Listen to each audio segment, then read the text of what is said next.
Welcome back and live now from Fox. I'm Austin Westfall. Let's get the latest on the Israel-Hamas war, and for that we bring in retired Marine Intelligence Officer and National Security Analyst Hal Kempfer. As always, Hal, good to see you. Let's get straight into the news. IDF Chief of Staff Lieutenant General Herzi Halevi said on Tuesday that Israel is close to making a decision regarding Hezbollah's daily attacks on northern Israel amid the Gaza war. Halevi and Caspi later met with firefighters who worked to extinguish large blazes in northern Israel over the past 2 days, some of which were sparked by Hezbollah rocket and drone attacks. The War Cabinet did meet on Tuesday night to discuss the latest developments along the border with Lebanon amid criticism of the government for failing to bring security to the region after long months of conflict. Hal, you and I have been watching this back and forth between Hezbollah and IDF resources that are in the northern part of Israel. There's so much talk about this thing becoming its own war. Is it already its own war, does it seem? Austin, it's something of a low-grade war. It hasn't really crossed that threshold yet where it's a full-on conflict, but there is, every day there's back and forth. There's rocket attacks, airstrikes by Israel into southern Lebanon. And so it's been ongoing. Of course, remember, Hezbollah is also very active over in Syria. They've been working with the Assad government in that civil war, supporting them, and working with the IRGC. And of course, this coincides with Israel reportedly having done a strike in Aleppo, which killed a very senior Iranian IRGC, Revolutionary Guard Corps advisor that was operating there, presumably probably also assisting Hezbollah along with the Syrian government. So yes, there has been a lower grade conflict than what you've seen in Gaza with Hamas, but it's been percolating. And the last few days, there have been a couple of large scale drone strikes by Hezbollah into Israel. Of course, these the part of that is what you're seeing here, which is these collateral damage, if you will, by Hezbollah has been to start a very large fire. Very dry up there. It's if anybody who's looked at our report on wildfires, certainly in the southwest of the U.S., would recognize the conditions that set that thing ablaze. And you can imagine how tough it is for the Israelis to have to fight a fire like this. At the same time, it's an active combat zone with rockets and drones coming in from southern Lebanon from Hezbollah. So it's a bit of a challenge. I'm curious, Hal, do we know, there's obviously a lot of discussion about ceasefire. Let's talk about the ceasefire in a little bit here. We will get to it, but I'm curious, if a temporary ceasefire were to come through, does that mean that the fighting up north stops as well, or is this thing completely separate from Gaza at this point? Austin, that's a great question. If we look back at the one ceasefire that took place, we did see quietude across the Middle East, not just with Hezbollah on the northern border with Israel, but we also saw, IRGC proxies, if you will, Shiite extremist groups in Syria and in Iraq also stop active operations, in that case, really ceasing to attack U.S. bases. And we also saw the Houthis put a pause or at least rescind or slow down a lot of their activities in the Red Sea, the Bab el-Mandeb Strait, the Gulf of Aden. So presumably another ceasefire of this type would also see a region-wide quietude. I'm not sure what term you want to use. I don't know if I want to say ceasefire because technically there is no formal hostilities, between with Israel and these groups, although some would say there is, but you could see that across the board. So yes, very well could shut it down. And that's really big when you consider where the ceasefire talks are right now and some of the developments that we've seen with reported developments that we're seeing in Israel with some of those discussions. I want to ask you about some remarks that Joe Biden has been making. So Biden unveiled a detailed plan to end the war in Gaza from the White House last week. But here we are a handful of days later, and neither Israel nor Hamas have signed that plan. As you and I discussed Over the weekend, Hal, there's 3 phases to this thing, the first of which would include a 6-week ceasefire in Gaza and the withdrawal of all Israeli forces from all population centers.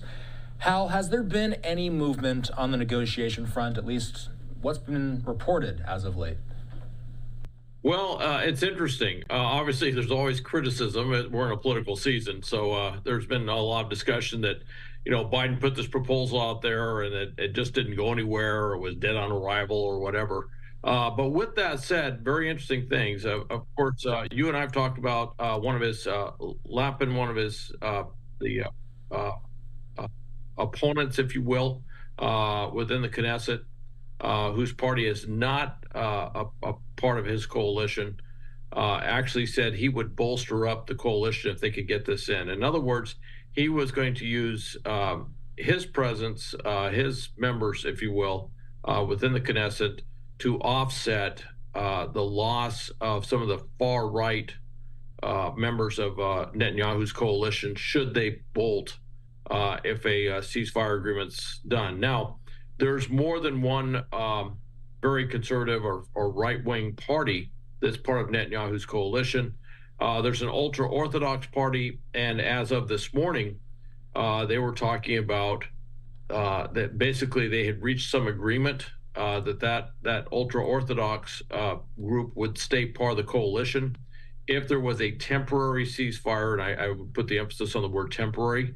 Nobody is ready to go for a full or for a permanent ceasefire at the time, but it looks like there's the political possibility within the Israeli politics, if you will, of the Netanyahu government staying in place if a ceasefire is put in place. Although it's pretty clear he's going to lose a couple of far right members of his coalition, I should say of his cabinet. Interesting, the 2 I'm thinking of were also the ones who are kind of beating the war drums to basically go to war with Hezbollah, and they're if I could go back just a little bit, there's this looked initially like it might be a 2-front war, has not been a 2-front war. Israel is at the final stages of basically clearing Rafah. They are apparently downtown Rafah. There's a lot of push within there to complete the task, destroy Hamas. And so literally it could be within the timing of whenever Israel would accept a ceasefire, what the Biden White House has put out, this ceasefire proposal, it may be very much linked to where they are on the ground in Rafah if they have taken out those remaining battalions. So, and there's not that many battalions. There's only 4 that were estimated when this thing started.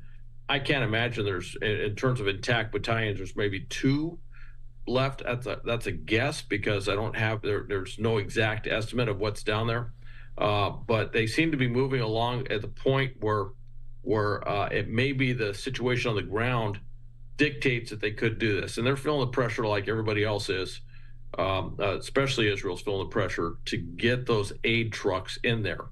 And so that's then the only way they can do that, certainly with the distribution problems they've been having within Gaza, is to have a ceasefire in place. That's the problem. They send the trucks in now, and the trucks get attacked and looted, and that's just not a way to distribute aid. So they're really, a ceasefire is critical from the humanitarian standpoint, which is where Israel's really taking a lot of criticism, a lot of very forceful attacks, if you will, on the world stage.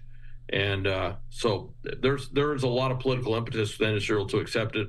Hamas, it's not quite clear. They seemed, everything's indicating that they were somewhat amenable to it. Although if they're militarily completely wiped out, I'm not quite sure where their negotiating stance will be. And they're really talking to the Hamas folks in Gaza. They're talking to the Hamas folks in Qatar who are negotiating, and they're not the ones that are sitting, 100 or 200 feet underground in a tunnel in Khan Yunis or Rafah, wondering if there'll be a tomorrow. Do we know how much communication the folks in Qatar have with the folks in Gaza from a Hamas standpoint? That's a good question. I've been kind of asking that of late too. They appeared earlier, they seem to have some a significant level of communication with them, but certainly as the ground has changed, as they've been cut off more and more, it's not clear if they can really communicate with Yahya Sinwar. You know, one of the problems they'd have if there was a line of communication with Yahya Sinwar and certainly those around him. Uh, Israel is very good at intelligence, and one would assume if there was any electronic means of communication, whether that's hardwire or there's certainly radio.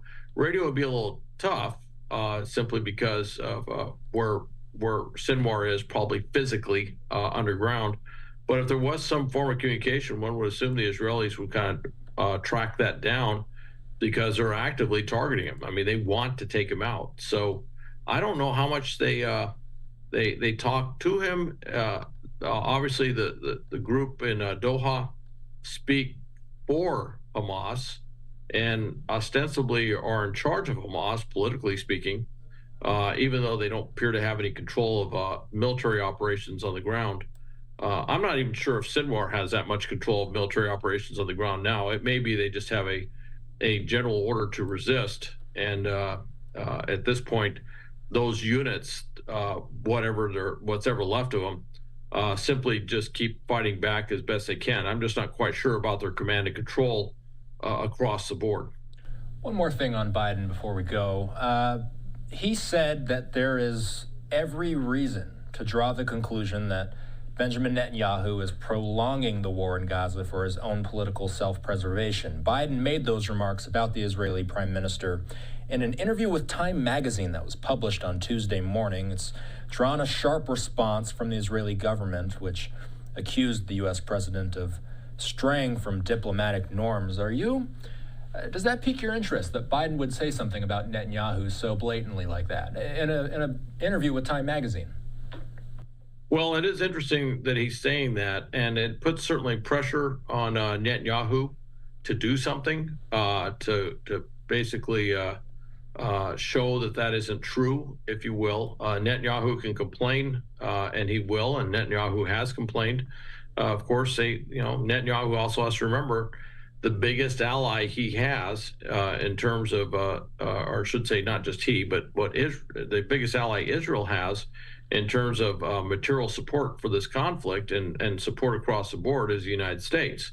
So even though there can be tension between the two leaders, there is a larger alliance here that goes far beyond that. So certainly there can be some criticism back and forth. I would say, here on Live Now, we talked about this months back, that it appeared that Netanyahu was looking more at his domestic political situation and making a lot of these decisions on the war than he was anything else. And that certainly he's in a predicament. He's got legal charges pending against him. So as long as he stays in office, that court future stays in abeyance. So he does have a reason to avoid having his government collapse, to make sure that he stays in office as long as possible. And one thing you can say about Bibi Netanyahu, he is a political survivor. People have written him off as, his government's going to collapse, he's out of office many times, and he comes right back. And he's been doing that for over 30 years. It's really somewhat remarkable how he's able to stay in office. And there's a reason why he is the longest serving Israeli prime minister, is because of his adeptness at staying in office.